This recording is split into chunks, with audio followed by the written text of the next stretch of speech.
Bonjour, bienvenue dans ce 34e épisode de Fantasy au petit déjeuner. Alors j'ai à peine fini de beurrer mes tartines, le beurre est déjà en train de fondre, le thé est à peine fini de diffuser, mais vous voyez déjà, on pense à vous, déjà Fantasy au petit déjeuner est là pour vous présenter sa dernière lecture, à savoir La Voix des Ombres, que je viens juste de terminer à l'instant. C'est un nouveau auteur qui s'appelle Brent Wicks, et c'est sa première trilogie qui s'appelle la trilogie de l'Ange de la Nuit. Voilà, le premier tome qui vient de sortir à peu près 2 semaines aux éditions Brajlon. Ouvrage qui avait déjà eu un assez beau succès outre-Atlantique. Donc on va essayer de voir pourquoi. Évidemment, vous voyez cette couve magnifique et vous comprenez plus ou moins l'histoire. On va parler d'assassins ici. L'histoire se passe dans un royaume relativement classique comme d'habitude de fantasy, même si on est dans la New Fantasy. Donc c'est un univers très sombre, très réaliste. Il n'y a pas très peu de races extraordinaires, etc. Et on est dans quelque chose qui est vraiment très brut, excusez-moi. Le monde est violent, le monde est sombre, le monde est moche, et ben nous on sera encore plus violent, plus sombre et plus violent que lui. C'est un peu tout l'esprit du roman. L'action se passe donc dans un royaume qui s'appelle Cenaria, qui se trouve ici, et se passe dans la dite ville de Cenaria, qui est une ville rongée par la corruption.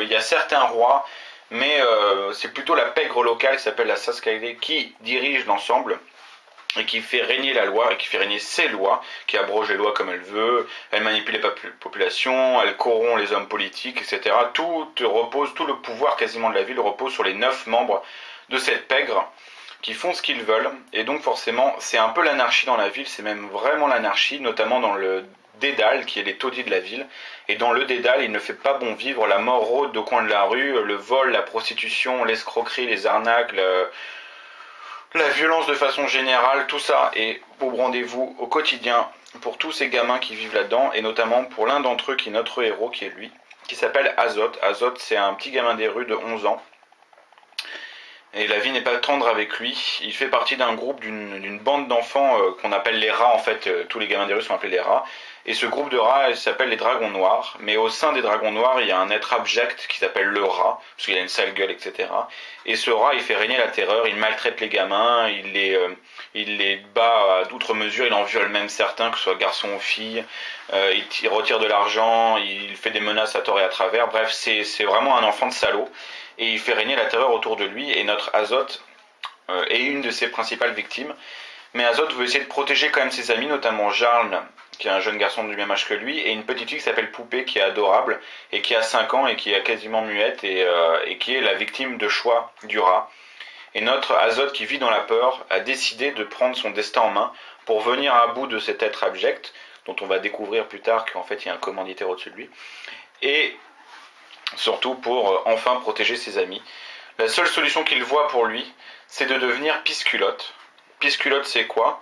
Comme on dit dans le roman, un pisculotte, c'est par rapport à un assassin ce qu'est un fauve par rapport à un chaton. Donc c'est vraiment le super assassin, c'est le tueur génial qui remplit tout le temps ses contrats. La ville de Cenaria est connue pour ses pisculottes, il y en a plusieurs, il y en a une petite poignée qui sont tous très célèbres, qui remplissent quasiment systématiquement leurs contrats. Certains sont sanguinaires, violents, sadiques, comme Ujibet, mais d'autres sont particulièrement professionnels et respectés, et le plus célèbre d'entre eux, c'est Durzoblin, celui qu'on voit ici, qu'on ne voit pas plutôt. Et Durzoblit est en fait le pisculotte que Azoth aimerait bien rencontrer pour devenir son apprenti. Manque de bol, ce dernier ne prend pas d'apprenti, et Azoth va devoir tout faire pour le faire changer d'avis, même commettre l'irréparable.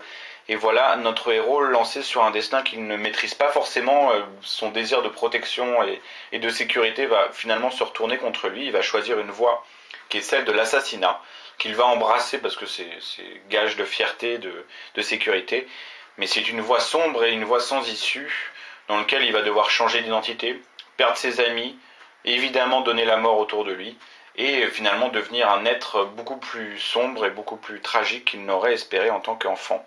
Et on va suivre vraiment ce petit Azoth devenir un grand assassin, mais seulement assassin, non pas pisculotte, parce que les pisculottes ont tous des dons, parce que dans le monde en question qu'a créé Brent Wicks, la magie existe, elle existe sous forme de dons, c'est-à-dire que ce n'est réservé qu'à une poignée de personnes qui possèdent en eux la magie d'utiliser pour certains dons, par exemple se dissimuler, marcher vite, décupler la force, voir plus loin, séduire les gens, etc., etc., etc.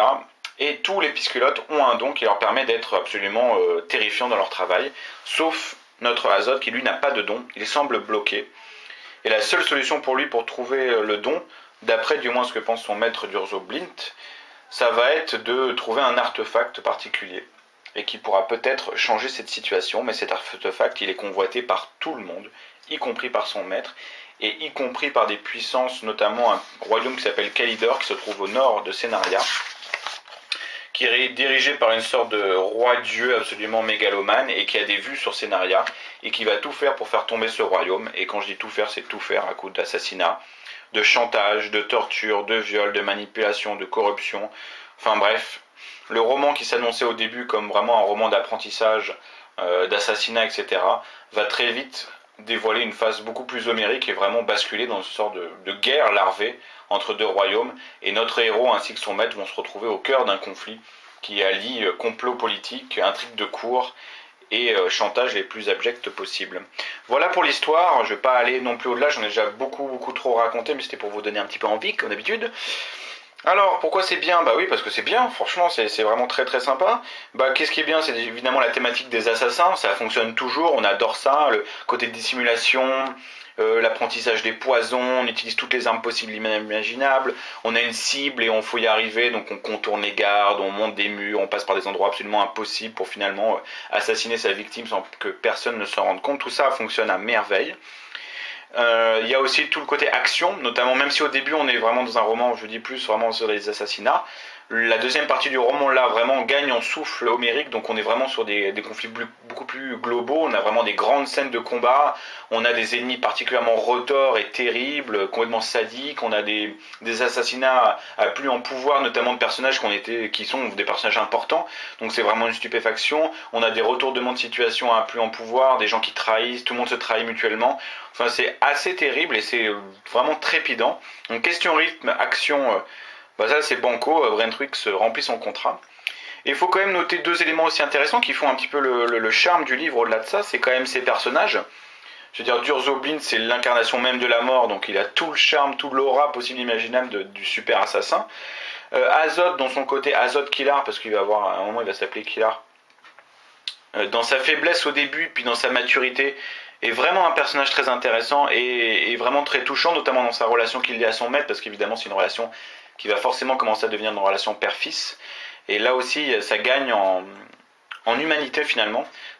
Et c'est vraiment agréable. Il y a plein comme ça, il y a toute une ribambelle de persos. Il y a Mamaka aussi, qui est la reine des courtisanes, qui est un peu la mère du héros, qui est aussi une figure intéressante, notamment dans ses dualités, parce qu'évidemment, encore une fois, tout n'est pas si rose et tout n'est pas si simple. On parlera aussi de Jarl, c'est l'ancien ami d'enfance, il y a Poupée, et il y a Logan, le noble, qui va devenir l'ami de notre héros. Enfin, tout ça est fort sympathique et bien fait, surtout que c'est associé à un monde assez travaillé avec des cultures différentes, des peuplades différentes, il y a des personnages qui vont arriver, tous plus différents les uns que les autres, il y a une menace globale, enfin voilà, tout ça fonctionne très bien. On pourra quand même reprocher un côté assez artisanal, enfin disons plutôt, c'est pas du grand chef-d'œuvre littéraire, c'est plutôt un bon artisan qui a fait ce bouquin. L'écriture est pas extraordinaire, de temps en temps ça manque un petit peu, notamment d'originalité ou de profondeur dans la psychologie des personnages, qui sont à mon sens un petit peu trop typiques, qui correspondent trop à des archétypes. On a vraiment le noble, la pute, le gigolo, l'assassin, le traître, etc. Tout ça c'est un petit peu trop facile et ça manque un peu de profondeur. De même l'intrigue, un gros moment de creux à mon sens, entre le moment où notre héros, alors que le début est vraiment génial, où notre héros est tout le temps en train de se faire casser la gueule et la vie dans le dédale est un enfer pour lui, au moment où il va être accepté comme apprenti et au moment où l'intrigue va se développer plus tard, il y a à peu près 50-100 pages qui sont un peu plus mornes, notamment parce que l'auteur a trop tendance à utiliser les ellipses pour faire avancer rapidement son intrigue, donc c'est vraiment un chapitre, paf, 4 ans passent, un chapitre, paf, 2 ans passent, et hop, à la fin, voilà, il a 21, 22 ans, et puis voilà, la vraie intrigue peut commencer. Mais c'est un peu dommage, on aurait aimé plus de renseignements, plus de détails sur son apprentissage du métier de tueur. Mais au-delà de ça, pas grand chose à reprocher. Un univers peut-être un peu plus travaillé, c'est parfois un peu confus, il y a beaucoup de noms, etc. Et l'auteur s'attarde pas beaucoup pour nous expliquer vraiment les différentes peuplades aux alentours. Mais je chipote, le but c'est pas là, c'est vraiment de la littérature popcorn pour vous en mettre plein la vue, pour vous donner des frissons, du suspense, pour vous accrocher. Et de ce côté-là, le contrat est parfaitement rempli. En plus, la couverture est magnifique, c'est une des plus belles que j'ai vues depuis longtemps. Donc n'hésitez pas si vous voulez du divertissement. C'est là qu'il faut se tourner. Voilà, je vous donne rendez-vous dans 15 jours pour un nouvel épisode, toujours plein de fantasy. À bientôt, merci, au revoir.